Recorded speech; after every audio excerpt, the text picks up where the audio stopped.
వెళ్ళలేదు, సైన్యాధిపతి దగ్గరికి వెళ్ళలేదు, ఏమండి కన్నవారిని ఆశ్రయించలేదు, తెలిసిన వారిని ఎవరిని ఆశ్రయించుకున్న వారి దగ్గరికి వెళ్ళకుండా ఎక్కడికి వచ్చాడు అంటే, అయ్యా నీ రెక్కల నీడ క్రింద నేను శరణుజొచ్చి ఉన్నానయ్యా, నీ రెక్కల నీడ క్రింద నేను శరణుజొచ్చి ఉన్నా, నీ రెక్కల నీడకు వచ్చేసా, నీ శరణుజొచ్చి ఉన్నా, నన్ను కరుణించయ్యా, ఈ ఆపదలు తొలగిపోయేంత వరకు అని తెలియజేస్తా ఉన్నాడు.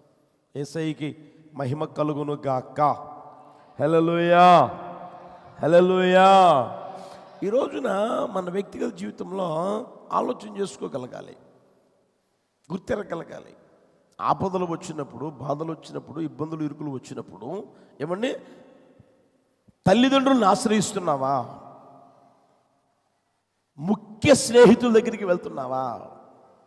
తెలిసిన వాళ్ళ దగ్గరికి, అయిన వారి దగ్గరికి వెళ్ళి సిగ్గు పడిపోయావా?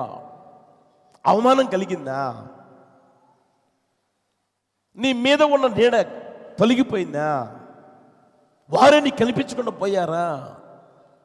ఆలోచన చేసుకో. అలాంటి సందర్భాలు నీకు కలిగే ఉంటాయి. అయితే ప్రభు అంటాడు, నేనున్నానురా, అవన్నీ తొలగిపోయాయి, ఆ నీడలన్నీ తొలగిపోయాయి. యేసయ్యా అనే నీడ నిత్యము ఉండేది. హల్లెలూయా, హల్లెలూయా. ఆ నీడ క్రిందకి మీరు వచ్చుదురుగాక, ఆ నీడలోనికి మీరు శరణుజొచ్చుదురుగాక. అట్టి కృపతో యేసు నామములు ఒక్కొక్కరిని నింపి నడుపునుగాక. హల్లెలూయా. గుర్తెరగలిపిన దేవుని బిడ్డలారా, ఏ రోజైనా సరే, ఎప్పుడైనా సరే ఆయన యొద్దకు వచ్చు వారిని ఆయన ఏమాత్రమును త్రోసివేయడు. నువ్వు ఉదయాన్నే రా, త్రోసివేయడు. మధ్యాహ్నం రా, త్రోసివేయడు. సాయంకాలం రా, త్రోసివేయడు. రాత్రి రా, లేదా అర్ధరాత్రి పూట రా, అయ్యా నీ శరణ చూచుచున్నానయ్యా అని ఆయన దగ్గరికి రా. ఆయన ఏ సమయంలో ఎప్పుడు కూడా ఆయన త్రోసివేసేవాడు కానే కాదు. అదే విషయంలో నువ్వు లోకస్తుల దగ్గరికి వెళ్ళావు అనుకో, నా నా నా అంట తలుపులు మూసేస్తారు, తలుపులు మూసేస్తారు. నీ తీర్మానం ముఖ్యం. దావీదు తీర్మానం చేశాడు, నేను నీ శరణుజొచ్చి ఉన్నానయ్యా, నీ రెక్కల నీడలో ఉండాలని నేను నీ శరణుజొచ్చి ఉన్నా, నీ రెక్కల క్రింద నన్ను దాచిపెట్టేసాయి, నీ చేతితో నన్ను కప్పేసాయి, చేతితో కప్పేసేసాయి అని ప్రభు సన్నిధిలో బ్రతిమలాడుకుంటా ఉన్నాడు. హల్లెలూయా. ఆయన చేతితో నిన్ను కప్పితే, లేదా ఆయన రెక్కల నీడ, చేతి నీడ ఏం చేస్తుంది అంటే పరిపూర్ణమైన కాపుదల దయచేయును గాక. హల్లెలూయా. అన్ని విషయాలలో, అన్ని సందర్భాలలో పరిపూర్ణమైన కాపుదల కలుగుతుంది. అర్థమవుతుందండి? ఆయనకి చేత కానిదంటూ ఏది లేదు, అసాధ్యమైనది ఆయనకి ఏది లేదు. కనుక అన్ని విషయాల్లో, అన్ని కోణాలలో పరిపూర్ణమైన కాపుదల ఇవ్వగలిగిన వాడు ఎవరైనా ఉన్నారా అంటే మనం ఆరాధన చేస్తున్న నజరేయుడని యేసయ్య తప్ప మరొకరు లేనే లేరు. ఈ వాస్తవం నువ్వు గుర్తెరగలగాలి, ఈ సత్యం నువ్వు తెలుసుకోగలగాలి, గ్రహించగలగాలి. నీకు పరిపూర్ణమైన కాపుదలు ఇచ్చేవారు ఎవరు ఉండరు. నీ తల్లి ద్వారా కలగదు, నీ తండ్రి ద్వారా కలగదు, ఏమండి ఎవరి ద్వారా కలగదు. దాన్ని గుర్తెరగలగాలి. దానికి మీకు ఒక విషయం చెప్తాను చూడండి. బైబిల్లోనే లోతు ఉన్నాడు, ఆ ప్రాంతంలో కాపురం చేస్తూ ఉంటే ఆయన దగ్గరికి దేవదూతలు వచ్చారు. దేవదూతలు వస్తే అయ్యా ఇంటికి రండి, ఇంటికి రండి అని బ్రతిమలాడుకున్నాడు. ఇంటికి పోయారు, ఏదో ఆతిథ్యం ఇస్తే స్వీకరిద్దాము అని. ఈ విషయం ఆ ఊర్లో వాళ్ళందరూ తెలుసుకున్నారు. లోతు దగ్గరికి ఎవరో క్రొత్త వారు వచ్చారంట, లోతు దగ్గరికి ఎవరో క్రొత్త వారు వచ్చారంట, ఆయన ఇంటికి వచ్చారంట అని చిన్నలు మొదలుకొని పెద్దల వరకు ఊరు ఊరు కదిలి వచ్చింది ఆ ఇంటి దగ్గరికి. ఆ ఇంటి చుట్టూ ముట్టేసేసారు. ముట్టేసి, ఏయ్ నీ ఇంటికి వచ్చిన వాళ్ళు బయటికి తీసుకురా, మేము వాళ్ళని పాడు చేయాలి, వాళ్ళ జీవితాన్ని నాశనం చేయాలి, తీసుకురా బయటికి తీసుకురా అని అంటా ఉంటే ఆయన బయటకు వచ్చి, చూడండి ఆ మాట 19వ అధ్యాయం 9వ వచనం గమనించండి. ఈ మనుష్యులు నా ఇంటి నీడకు వచ్చి ఉన్నారు గనుక వారిని మీరేమీ చెయ్యకూడదని చెప్పినప్పుడు వారు నీవు అవతలికి పోరా, ఏయ్ అవతలికి బా. ఎక్కడి నుంచో వచ్చి మా మధ్యలో కాపురం చేస్తా మాకు చెప్పేంతటోడు అయ్యావా? ఎవడ్రా నువ్వు? మాట చూడండి, అవతలికి పొమ్మనిది మరియు వారు వీడెవడో మనలోనికి పరదేశిగా వచ్చి తీర్పరిగా ఉండ చూచుచున్నాడు. ఏయ్ జాగ్రత్త, వాళ్ళ కంటే మీకు ఎక్కువ కీడు చేస్తాం, వారి కంటే వారికి చేసేదానికంటే మీకు ఎక్కువ కీడు చేస్తాం అని లోతుతో చెప్తే, ఏమండి ఆయన ఎంత ప్రతిలాడకపోతే అక్కడ చూడండి, ఆ మనుష్యుని మీద దొమ్మిగా పడి తలుపులు పగలగొట్టుటకు సమీపించేశారు. బ్రతిమిలాడాడు, కాళ్ళు పట్టుకున్నాడు, వేడుకున్నాడు, విన్నవించుకున్నాడు. ఎన్ని చేసినా నోర్మే ఏం మాటలు మాట్లాడుతున్నారు నువ్వు? వాళ్ళకి వాళ్ళు అంటున్నారు, చూడు ఈడెవుడురా, ఎక్కడి నుంచో మన దేశానికి పరదేశికి వచ్చాడు, మనకెదురు మాట చెప్తాడు, వాళ్ళకంటే ఎక్కువ కీడు చేస్తాం అని వదిలిపెట్టకుండా దొమ్మిగా పడి తలుపులు పగలగొట్టేదానికి చూడండి ఎంత బరి తెగించారో చూడండి. అయ్యా నా ఇంటి నీడకు వచ్చారయ్యా వాళ్ళు, నా ఇంటి దగ్గరికి వచ్చారయ్యా వాళ్ళు, మీకు కావాలని నా ఇంట్లో ఉన్నారే, వాళ్ళని మీ చేతికి అప్పగిస్తే మీరేమైనా చేసుకోండి. వాళ్ళని రోజు చూస్తున్నారా మేము? వాళ్ళు కాదు, మాకు ఇల్లు కావాలి. ఎవరైనా కాపాడగలిగారు? అక్కడ లోతు అన్ని రోజుల నుంచి అక్కడ ఉన్నాడు కదా, ఆయనకి పరిచయం అయ్యారు కదా. పరిచయం గారా? ఓ ప్రాంతంలో ఉన్నప్పుడు మంచి చెడ్డలు తెలుస్తాయి కదండి, పరిచయస్తులు పెరుగుతారు కదండి.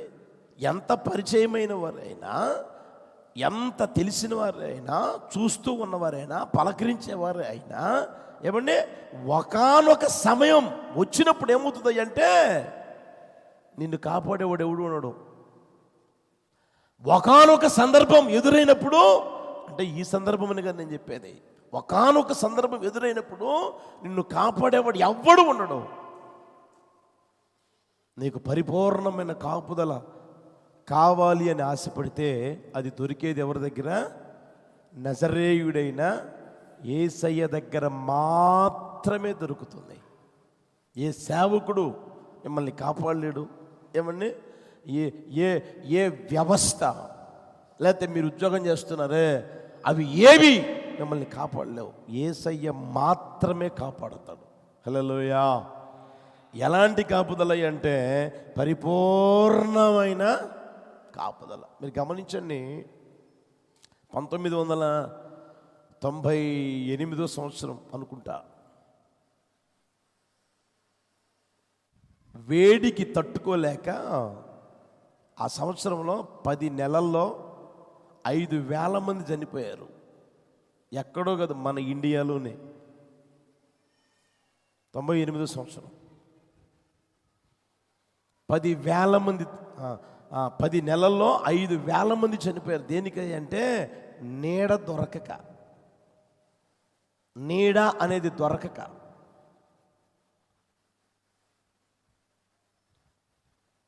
ఇంకొక రకంగా చెప్పాలంటే కాపుదల అనేది దొరకక 10 నెలల్లో, ఒకే సంవత్సరం 10 నెలల్లో 5,000 మంది చనిపోయారు.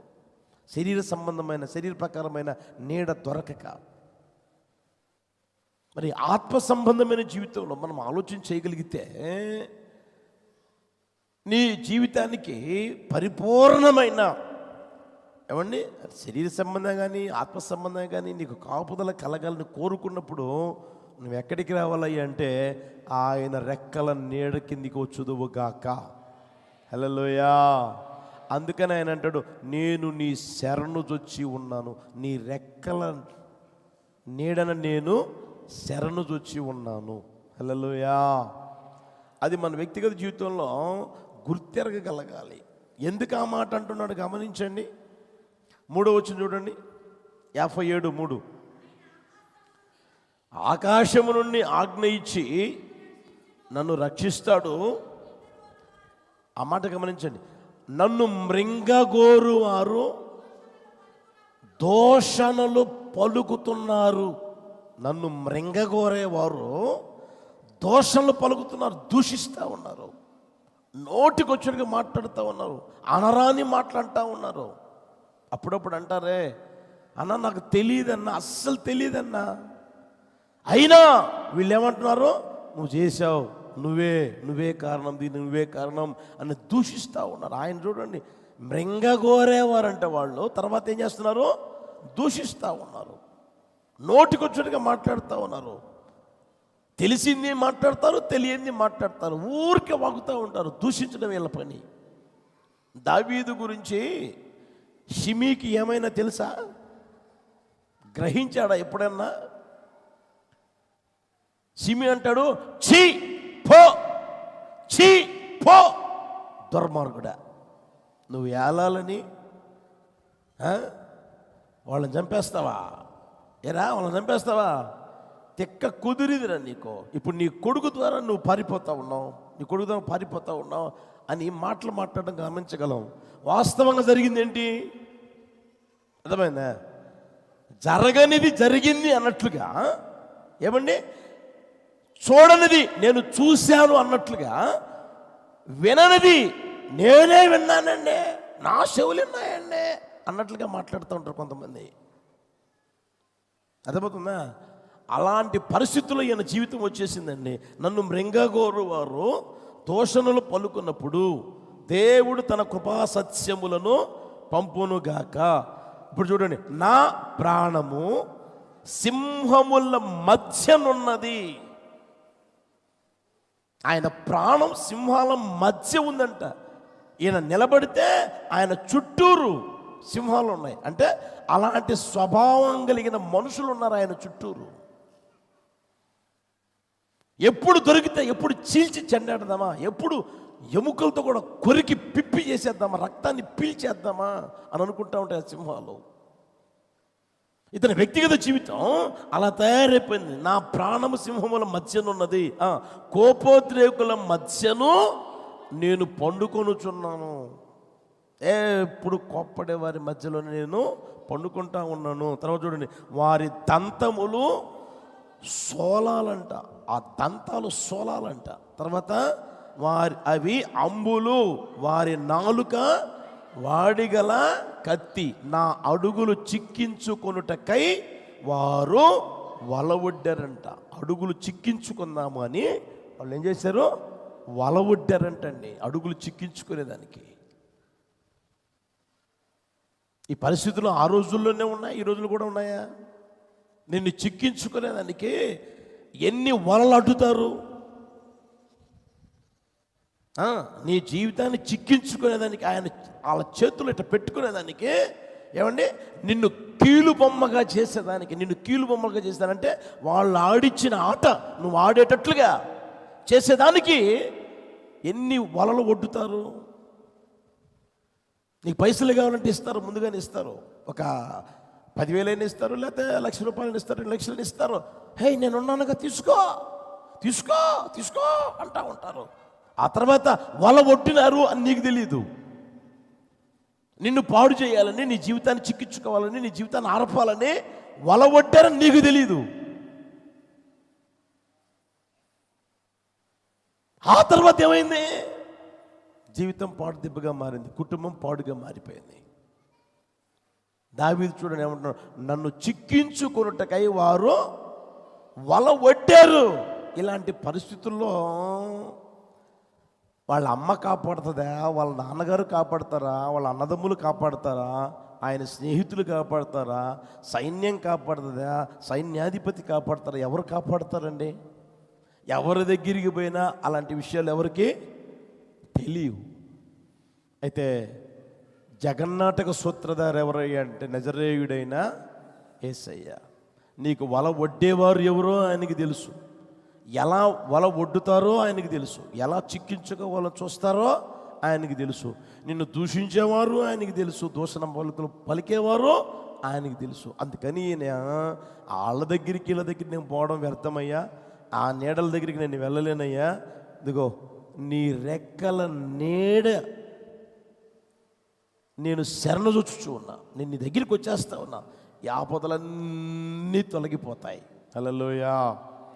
నీ ఆపదలు ఏవైనా సరే, ఎలాంటివైనా సరే నా దేవుడు తొలగించును గాక. హల్లెలూయా. వాటన్నిటిలో నీకు పరిపూర్ణమైన కాపుదల ఇచ్చి నడిపించును గాక.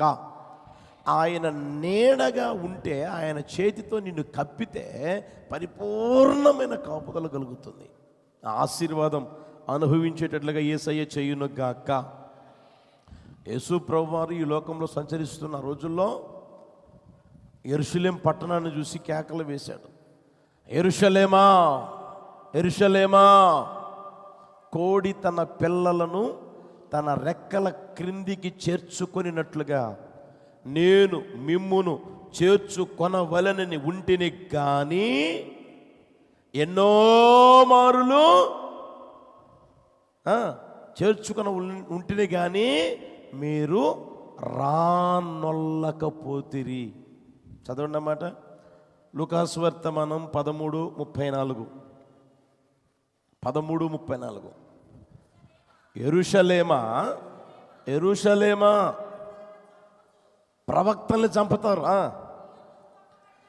పంపబడిన వారిని రాళ్లతో కొడతారు, కోడి తన పిల్లలను తన రెక్కల క్రింద ఎలాగూ చేర్చుకొనునో అలాగే ఎన్నో మారులు నేను నీ పిల్లలను చేర్చుకొనవలెనని ఉంటిని కానీ మీరు రానొల్లకపోతిరి. మీకు రావడానికి మనసే పొట్టడం లేదు, మీకు మనసే రావడం లేదు. ఆయన చేతులు చాపి పిలుస్తూ ఉన్నాడు, నా ఎత్తుకు రండి అని. వీళ్ళు రావడంలే. ప్రవక్తల్ని పంపితే ప్రవక్తలను చంపుతారు.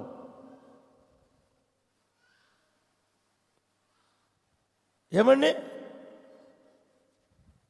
ఎవరిని పంపినా రాళ్లతో కొట్టడమే వీళ్ళ పని అంతా. నిజం తెలుసుకుందాం, వాస్తవం తెలుసుకుందాం అన్న ఆలోచన ఉండనే ఉండదు. ఎక్కడికి వెళితే మనం సురక్షితంగా ఉంటాం, ఎక్కడికి వెళితే మనకు కాపుదల కలుగుతుంది, ఎక్కడికి వెళితే పరిపూర్ణమైన కాపుదల నాకు నా కుటుంబానికి కలుగుతుంది అన్న వాస్తవం వారు ఎరగలేదన్నమాట. ఎన్నోసార్లు ఆయన రెక్కల క్రింద చేర్చుకోవాలని చూస్తూ ఉన్నాడు, రాలా. మరి ఈ రోజున ఈ మాటలు వింటున్నా నీవు ఆయన రెక్కల క్రిందికి రాగలవా? ఆయన రెక్కల క్రిందికి నువ్వు వచ్చి, ప్రభువా ఇదిగో నేను నీ శరణజొచ్చి ఉన్నాను, ఈ ఆపదలు తొలగిపోయేంత వరకు నీ రెక్కల నీడను శరణజొచ్చి ఉన్నాను అని అనగలవా? రాగలవా? వచ్చినట్లుగా కృప దయచేయును గాక. హల్లెలూయా. ఇంకా నీ తెలివి మీద, నీ తేటల మీద, నీ జ్ఞానం మీద, నీ చదువు మీద, నీ సామర్థ్యం మీద, నీ అందం మీద, నీ చందం మీద, ఏమండి నీ డబ్బు మీద, నీ నాకు కులం ఉందని, నాకు మతం ఉందని, ఏమండి వాటి మీద, ఏమండి వాటిని ఆధారం చేసుకుని నువ్వు నడిపించబడతా ఉన్నావేమో. ఎందుకు పనికి రాకుండా పోతాయి ఒక రోజున. ఎప్పటికైనా మనస్సు మార్చుకొని ఆయన అంటాడు, నేను మీకు నీడగా ఉంటా, నా చేతితో నిన్ను కప్పి పెడతా. హల్లెలూయా. ఆ మాట విని ఆయన దగ్గరకు వచ్చుదుము గాక. హల్లెలూయా. ఆ బైబిల్ మనందరికీ బాగా పరిచయం. యెహోవా నామం బలమైన దుర్గం. యెహోవా నామం బలమైన దుర్గం. నీతిమంతుడు అందులోనికి పరిగెత్తి ఎలా ఉంటాడో సురక్షితంగా ఉంటాడు, క్షేమంగా ఉంటాడు, ఆనందంగా, సంతోషంగా, ఉల్లాసంగా ఉంటాడు, సమాధానంగా, నెమ్మదిగా, విశ్రాంతిగా ఉంటాడు. ఆయన దగ్గరికి వస్తే ఎలాంటి ఆపదలైనా సరే, ఏ ఆపదలైనా సరే ఆయన నీ కుడి ప్రక్కనే నీకు నీడగా ఉండును గాక. హల్లెలూయా. యెహోవా నీ కుడి ప్రక్కన నీకు నీడగా ఉన్న పరిపూర్ణమైన కాపుదల దయచేయును గాక. హల్లెలూయా.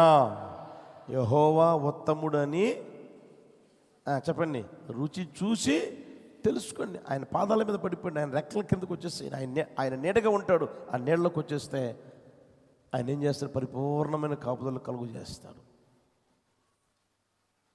ఏలియా మనం గమనిస్తే ఒక రోజున అన్నాడు, ఏమని తెలిసిన, నేను ఎవని సన్నిధిలో నిలిచి ఉన్నాను ఆ యెహోవా జీవము తోడు. అంటే ఆయన ఎవరి సన్నిధిలో ఉన్నాడు? ఎవరి నీడలో ఉన్నాడు? యెహోవా నీడగా ఉంటే ఆ నీడలో ఉన్నాడు. ఆయన ఉండి ఆయన చేసిన కార్యాలు చాలా గొప్పవి. ఏమండి? ప్రతిష్ట కలిగిన సేవకుడు, సమర్పణ కలిగిన సేవకుడు, రోషం కలిగిన సేవకుడు, ఆకాశం నుంచి అగ్నిని దించిన సేవకుడు. నేనే సేవకుడినైతే, నేనే దైవజనునైతే ఆకాశం నుంచి అగ్ని దిగి నిన్ను నీ 50 మందిని దహించును కాకంటే అగ్ని దిగింది, దహించేసేసింది. నా మాట ప్రకారం గాక. దేవుడు చెప్పలా, రే ఈ మాట చెప్పరా అని. నా మాట ప్రకారం గాక వర్షము పడదు, మంచు పడదు అన్నాడు. దేవుడు అలా చేసేసాడు, అన్ని కార్యాలు చేశాడండి. మరి గమనించండి, ఆయన సేవ చేస్తూ ఉన్న పరిస్థితుల్లో ఆయన జీవితం అనుభవం మనకు గుర్తెరిగితే, ఓ పాడు మనిషి అంత లెటర్ రాసింది. ఆ పాడు మనిషి ఒక లెటర్ రాసింది, ఏమనంటే, రేపు ఈ వేళకు నేను కూడా నిన్ను చంపేస్తా. ఇక అంతే, దానిలోని మ్యాటర్ అది. రేపు ఈ వేళకు నిన్ను కూడా చంపేస్తా అని అంటే, ఇప్పుడు ఈ వ్యక్తికి ఆపద వస్తే ఎక్కడికి వెళ్ళాలి చెప్పండి? రోషంగా మాట్లాడడం తెలుసు. ఎవరి సన్నిధిలో నేను ఉన్నానో, ఎవరి సన్నిధిలో నేను నిలిచి ఉన్నానో ఆ యెహోవా జీవము తోడు అన్నం తెలుసు. మరి అక్కడికి వెళ్ళాడా? ఆపద వచ్చింది, బాధ వచ్చింది, శ్రమ వచ్చింది, ఇరుకు వచ్చింది, ఇబ్బంది వచ్చింది. మరి అక్కడికి వెళ్ళాడా? అక్కడికి వెళ్ళకుండా ఏమండి ఎక్కడికో వెళ్ళిపోయి బదరి వృక్షము క్రింద ఉండి ఎలా ఉన్నాడు? మరణాపేక్ష గలవాడే. అయ్యా ఇక చాలయ్యా, చేసిన సేవ చాలయ్యా. నాకంటే ముందు చేసిన వాళ్ళకంటే నేనేమన్నా పెద్ద పోటుగాడినే, నేను పెద్ద సేవకుండా, వాళ్ళకంటే నేను అంత ఇదేం కదలే, అంత సమర్పణ నాకు లేదు, అంత త్యాగం నాకు లేదు, అంత ప్రతిష్ట నాకు లేదులే. ఏదో ఏదో పిలిచారు, ఏదో ఏర్పరచుకుని చేశానయ్యా. ఇక నా వల్ల కాదయ్యా, నేను చేయలేనయ్యా, నన్ను చంపేసాయి, నన్ను చంపేసాయి, నన్ను చంపేసాయి, నన్ను చంపేసాయి. చంపేసే అన్నాడు, అక్కడే ఉండొచ్చుగా. ఆమె చంపుతానన్నది కదా, అక్కడే చావచ్చుగా. అక్కడే ఉన్నాడా? మళ్ళా ఎక్కడికో పోయి దేవుడిని అడుగుతాడు, నన్ను చంపేశాయి, నన్ను చంపేశాయి, నన్ను చంపేసాయి, నన్ను చంపేశాయి అని. రావాల్సిన కాడికి రాలా, ఉండాల్సిన కాడికి ఉండలా. మాటలు మాత్రం చెప్తాడు. ఎవరి సన్నిధిలో నేను నిలిచి ఉన్నాను, ఎవరి సన్నిధిలో నేను ఉన్నాను అంటే, మరి ఆయన సన్నిధిలోకి పోవచ్చు కదా, ఆయన రెక్కల నీడ ఉంది కదా, అక్కడికి వెళ్ళొచ్చు కదా, ఆయన శరణ చూచవచ్చు కదా. ఇన్ని అద్భుతాలు చేసి, ఇన్ని ఆశ్చర్యలు చేసి, ఇన్ని చేసి. ఒకసారి గుర్తెరగండి ప్రియ దేవుని బిడ్డలారా, అప్పుడప్పుడు బుద్ధి గడ్డి తింటుంది, మతి తప్పిన పనులు చేస్తాడు. ఒక రాజుతో దేవుడు అంటాడు, నీవు ఈ విషయంలో మతి తప్పి ప్రవర్తించితివి కనుక అనే మాటలు బైబిల్లో ఉంటాయి. గమనించండి సహోదరుడా సహోదరి, గుర్తెరుగుదుము గాక. దావీదు భక్తుడికి అన్నీ ఉన్నాయి, ఆయనకి ఎన్ని టాలెంట్స్ లేవండి? లేవా? గొర్రెలు కాసాడు, తన తండ్రి అప్పగించింది. భారము బాధ్యత కలిగిన వాడు, భారం బాధ్యత లేనివాడు కాదు. భారం ఉంది, బాధ్యత ఉంది. సితారా చమత్కారంగా వాయించగలడు.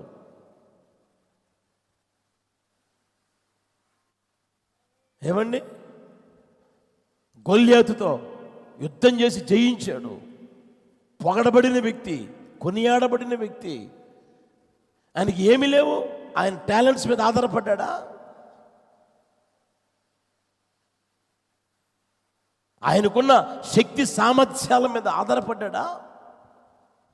లేదా ఆయనకు ఉన్న సంపద సామాన్యమైన సంపద? ఆయనకున్న సంపద దేవునికి ఇచ్చిన కానుక టన్నులు టన్నులు బంగారం, టన్నులు టన్నులు వెండి ఉంది, దేవునికి ఇచ్చిందే. ఇప్పుడు మీరు ఉన్నారనుకోండి, 100 రూపాయలు వస్తే దేవునికి ఇచ్చేది ఎంత చెప్పలేమండి? 10 రూపాయలు కదా, లేకపోతే 20 రూపాయలు కదా, తక్కువే కదా. దేవునికి ఇచ్చేదంటే తక్కువే కదా. మామూలుగా సంపాదించిన దాంట్లో దేవునికి ఇచ్చేదంటే తక్కువే కదా. ఇప్పుడు మరి దావీదు కానుకి అంత ఇచ్చాడంటే ఇంక ఆయనకి ఎంత ఉన్నట్లు? ఇచ్చేదే తక్కువ, దేవునికి తక్కువ ఇచ్చేది అంత ఉండి, మరి ఆయన వెండి మీద, బంగారం మీద, లేదా మణిమాణిక్యాల మీద ఆధారపడ్డా? డబ్బిచ్చి మాఫీ చేయించుకోవచ్చు, లేకపోతే అది చేయించి ఇది చేయించుకోవచ్చు అని చెప్పేసి అనుకున్నాడా? ఆపదల నుంచి తప్పించుకోవచ్చు అనుకున్నాడా? అనుకోకుండా ఆయన రెక్కల నీడలో శరణ చూచాడు. యేసయ్యకి మహిమ కలుగును గాక. హల్లెలూయా. ఏ రోజైనా సరే నీ డబ్బు, లేదా నీ వెండి, నీ బంగారం, లేకపోతే నీ పేరు ప్రఖ్యాతుల మీద నువ్వు ఆధారపడకుందువుగాక. ఏ రోజైనా సరే, ఎప్పుడైనా సరే, ఏ విషయంలో సరే మనుషుల మీద ఎప్పుడు ఆధారపడమాక. ఏ రోజు కూడా వాళ్ళు నాకున్నారు, వీళ్ళు నాకున్నారు, వాళ్ళు ఉన్నారు, వీళ్ళు ఉన్నారంటే వాళ్ళే కనపడకుండా పోతారు. ఆ నీడ తొలగిపోతుంది. అది అస్థిరమైనది. మనుషుల నీడ, లేదా తెలిసిన అస్థిరమైనది. లోకపు నీడ అస్థిరమైనది. గుర్తెరుగుదురు గాక. యేసయ్య మనకు నిత్యమైన నీడగా ఉండును గాక. ఆ నీడలోనికి నువ్వు వస్తే పరిపూర్ణమైన కాపుదల ఉంటుంది. హల్లెలూయా. రెండో మాట చూడండి, యెషయా పుస్తకం 49. యెషయా పుస్తకం 49.